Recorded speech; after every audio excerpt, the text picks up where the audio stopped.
ये सर पकड़कर क्यों बैठे हो? क्या हुआ? बिजली का बिल देखा? 10,000 रूपए आया है। बोला था ना स्मार्ट बनो। मतलब ये कि think solar, think Rudra solar. Rudra solar, solar energy से। नमस्कार दोस्तों, मैं हूं कृष्ण कुमार मिश्रा और आपने देखना शुरू कर दिया आपका अपना चैनल शकुन टाइम।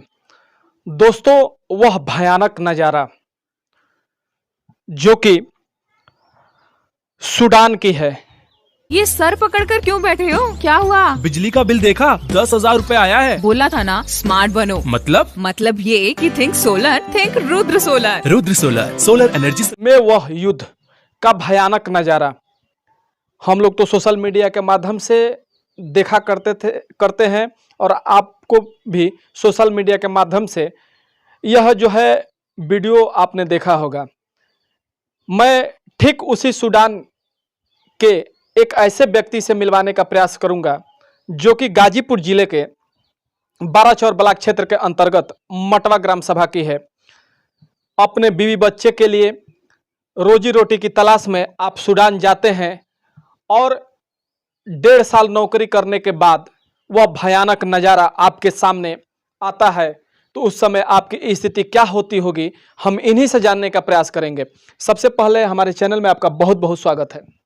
ये सर पकड़कर क्यों बैठे हो? क्या हुआ? बिजली का बिल देखा? 10,000 रूपए आया है। बोला था ना स्मार्ट बनो।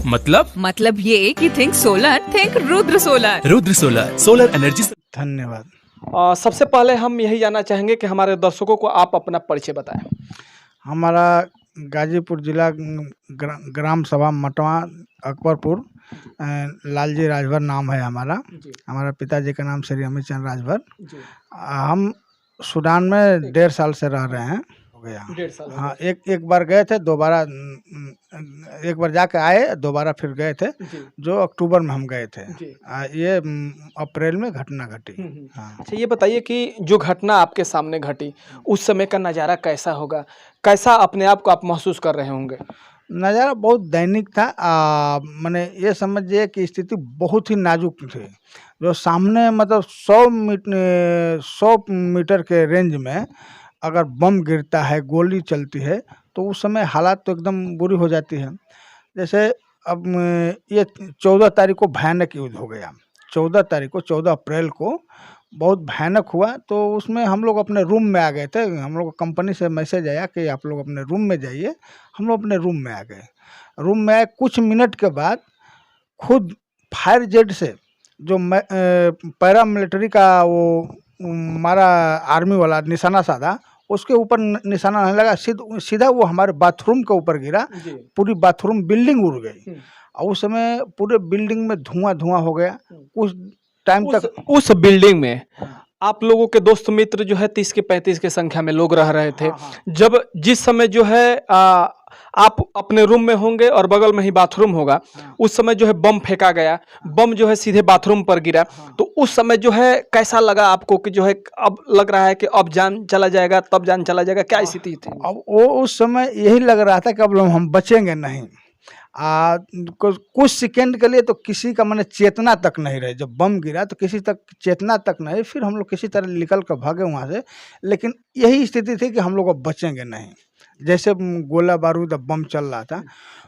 ये दिन का टाइम था, 11-12 बजे का टाइम था। ऐसे चलते रहा। रात में 7:30-8 बजे वहाँ के पब्लिक है वो आर्मी का वर्दी पहनकर 4 लोग आए, AK-47 लिए हुए। हमारे कंपनी के गेट पर कम से कम 10 से 15 राउंड फायर किए।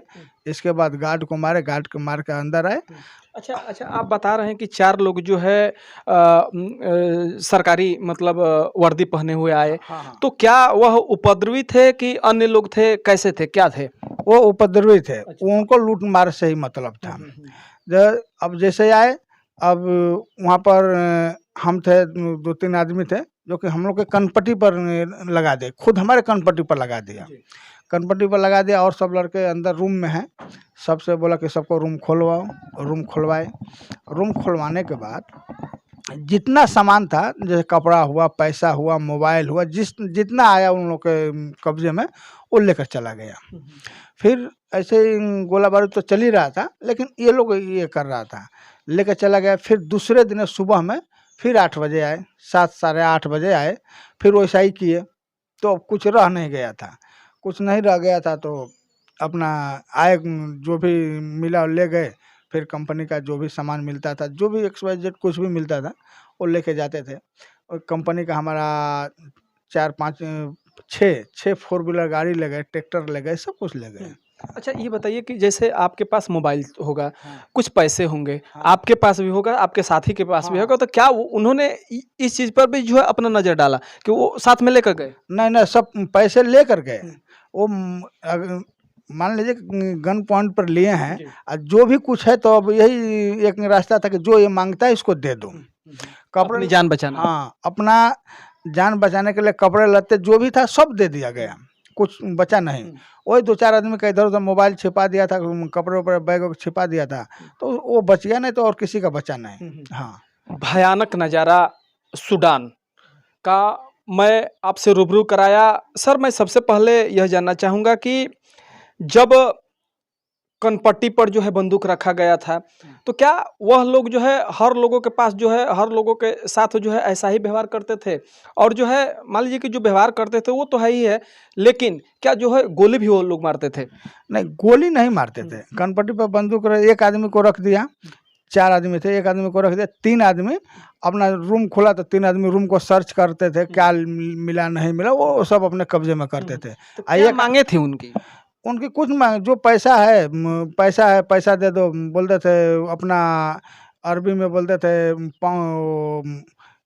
पाउंड्स, और जो भी सामान है वो पैसा मांगते थे, जो भी मोबाइल वोबाइल सब। एक चीज़ उन लोग का था कि बार बार कहते थे कि जिसके पास सैमसंग का मोबाइल था वो नहीं लेते थे, और छोटा मोबाइल नहीं लेते थे। वो बोलते थे MI, वीवो, एप्पल, ये सब मोबाइल मांगते हैं। सर सैमसंग का मोबाइल वो लोग नहीं लेते थे, हाँ। कीपैड का कोई सेट नहीं लेते थे, जो भी एंड्रॉइड मोबाइल था। हाँ। तो क्या आपके नॉलेज में है कि वह जो है ऐसा क्यों करते थे? ये लेन कि वो महंगा पड़ता था, वो लोग बेचेंगे तो महंगा में बिकेगा। हाँ, वो लेकर चोरी जो करेगा तो वो तो बेचेगा ही, घर में तो रखेगा नहीं। तो ऐसा ही करने के लिए करते थे। जो भी पैसा था, डॉलर था, कुछ आदमी का डॉलर भी था, पैसा था, इंडियन पैसा नहीं लेते थे, केवल वहाँ का पाउंड्स और डॉलर। जैसे आदमी घर से गया तो यहाँ से पैसा ले जाता है, 1000, 2000, 500 बच जाता है तो अपना बैग में रखा रहता है। तो अगर निकालते थे, इंडियन पैसा है तो निकाल कर दे देते थे। अब बाकी जो पाउंड्स और डॉलर था वो अपने अंदर कर लेते थे। सूडान जब आप गए होंगे, जाते समय का सफ़र, और सूडान से आपको घर वापसी के बारे में मैं जानना चाहूँगा कि जैसे सूडान आप गए, किसी दोस्त मित्र के माध्यम से आप गए होंगे, तो उस समय जो है हमारे पास जो है खुशी का माहौल होगा कि हम जो है विदेशों में जाकर अपने बीवी बच्चों के लिए जो है रोजी रोटी की तलाश करेंगे। अपना जो है मान लीजिए कि जो भी होता है भाई, हर लोग जो है विदेश कमाने के लिए, पैसा कमाने के लिए जाता है, हर कोई भी हो। लेकिन उस समय का नज़ारा जब आपको वापसी घर आना होगा तो कैसा नज़ारा था? देखिए, घर वापसी का तो कोई मतलब नहीं हो रहा था। जैसे कि 2-3 दिन तक कहीं कोई सुनवाई नहीं हो रही थी, लेकिन हमारे मोदी जी, उनसे भी बड़ा वो जो वित्त मंत्री जयशंकर जी हैं, हमेशा मतलब विदेशों से संपर्क साधते रहे कि 6 फायर का अलाउंस किया जाए। 6 फायर का मतलब कि युद्ध रुकवाया जाए कुछ घंटा या कुछ दिन के लिए, कि हमारे इंडियन आदमी वापस आए। हमारा इंडियन आदमी 4000 थे, पूरे इंडिया का आदमी सूडान में 4000 थे। हाँ, जब आने हम लोग लगे तो बहुत मतलब कि डर था। जब सूडान से पोर्ट सूडान हम लोग को शिफ्ट किया गया, ये एम्बेसी है जो इंडिया एम्बेसी के थ्रू हम लोग आए, और इंडिया एम्बेसी साउथ सूडान से पोर्ट सूडान शिफ्ट किया एक कॉलेज में। और वहाँ पर सुबह में हमारा नौसेना वाले जवान पहुँचे भारत का, सबसे मिले, सबको मतलब कि एक डॉक्टर भी थे, 1-2 डॉक्टर थे, सबको चेकअप किए, जो भी दिक्कत था दवा ववा दिए। उसके दूसरे दिन हम लोग को शिप से जद्दा लाया गया, जद्दा दुबई। अच्छा, जैसे गन पॉइंट आपके माथे पर रख दिया गया होगा, अब तो यह लगता होगा कि अब जो है हम बचने वाले नहीं, अपने घर वापसी नहीं जाएंगे। हाँ, एकदम लग रहा था, वो एकदम लोड था, बोल्ट किया हुआ था, हम लोग के सामने बोल्ट किया, बोल्ट करके तो रखा था, खाली उसको दबाना था, दबा जब भी दबा देगा तो। लेकिन डबल इंजन की सरकार, भारतीय जनता पार्टी की पूर्ण बहुमत से जो है सरकार है, लेकिन जो भी हमारे मुख्यमंत्री जी हैं, प्रधानमंत्री जी हैं, उनके लिए आप क्या कहना चाहेंगे, किस तरह का धन्यवाद देना चाहेंगे? नहीं, हम तो वो कोटि-कोटि धन्यवाद देते हैं प्रधानमंत्री को, मुख्यमंत्री को और जयशंकर जी को। मतलब कि बहुत बढ़िया कदम उठाए। हम लोग जब सूडान से यहाँ सऊदी से इंडिया आए तो हमारे मुख्यमंत्री जी ने बहुत बढ़िया व्यवस्था किया। हर प्रदेशों से बढ़िया व्यवस्था किया था उत्तर प्रदेश का। क्योंकि हम लोग को रहने का, नहाने-धोने का, खाने का, वहाँ से दिल्ली एयरपोर्ट से ये बस और पुलिस हमारे पीछे लगी थी, माने पुलिस बस में सवार थी। एकदम सेफ्टी द्वारा हम लोग को घर पहुँचाया गया। यहाँ तक कि यहाँ बनारस जब आए तो एसडीएम साहब और डीएम साहब ये सब थे, हम लोग को बहुत बढ़िया भव्य स्वागत किए, खाना-वाना खिलाए। वहाँ से पर्सनल गाड़ी से डिस्ट्रिक्ट में, जैसे डिस्ट्रिक्ट वाइज आदमी थे, तो कोई कुछ बलिया का था, कुछ गाजीपुर का था, कुछ मऊ का, कुछ आजमगढ़ का, ऐसा था। तो सबको डिस्ट्रिक्ट वाइज में एक-एक, दो-दो गाड़ी करके घर तक भेजे। जिले के जो भी डीएम हाँ, होंगे हाँ, उनके हाँ, द्वारा हाँ, हाँ। जी। हाँ, तो बहुत मने अच्छा, बढ़िया। यह जो है नज़ारा आपके द्वारा कहा जा रहा है, लेकिन आपकी आँखों में आँसू आ गया है। वह नज़ारे को देखते हुए क्या कहना चाहेंगे? वो नज़ारा मने ये समझिए कि अब वही था कि अगर अब बच जाएँगे तो कुछ दिन बचेंगे, नहीं तो बचने का कोई चांस नहीं था। जिस जो स्थिति हम लोग देखे हैं, आज गुज़रा है, ये समझिए कि 14 तारीख से 22 तारीख तक हम लोग रूम में रहे, खाना भी नहीं खाए। हम लोग को 25 तारीख को बढ़िया खाना मिला। जो खाना कहिए, जब हम लोग शिप में ये यहाँ पोर्ट सूडान में शिप में जब चढ़े तो नौसेना द्वारा हम लोग को खाना दिया गया, वही खाना खाए थे। और फिर इसके बाद जब सऊदी पहुँच गए तो वहाँ से हम लोग को ठीक हो गया था, खाना-पीना सब मिलने लगा था। हाँ। सर ये बताइए कि मान लीजिए कि भविष्य में अब कभी जो है सूडान का कोई ऑफ़र आए आपके पास, तो क्या आप जाना पसंद करेंगे? ऐसा तो नहीं हो सकता है, सूडान के लिए तो नहीं हो सकता है। हाँ, अगर बाहर और कहीं होगा तो जाएँगे, लेकिन सूडान के तो अभी नहीं, अभी वो बचा भी कुछ नहीं है। सूडान के लिए नहीं सोच सकते हैं हम, नहीं। वह भयानक स्थिति के बारे में अपने दर्शकों से बताने का प्रयास किया और मैं अपने चैनल के माध्यम से अपने प्रधानमंत्री दामोदर दास मोदी जी को मैं तहे दिल से धन्यवाद देना चाहूँगा और अपने सूबे के मुख्यमंत्री योगी आदित्यनाथ जी को तहे दिल से धन्यवाद देना चाहूँगा कि आपने अपने भारतीय नागरिक के बारे में इतना अच्छा सोचे और आप उनके स्वदेश भारत आप लौटाने का प्रयास किया। खैर इस वीडियो में इतना ही। वीडियो को अंत तक देखने के लिए बहुत बहुत तहे दिल से धन्यवाद। जय हिंद, जय भारत, भारत माता की।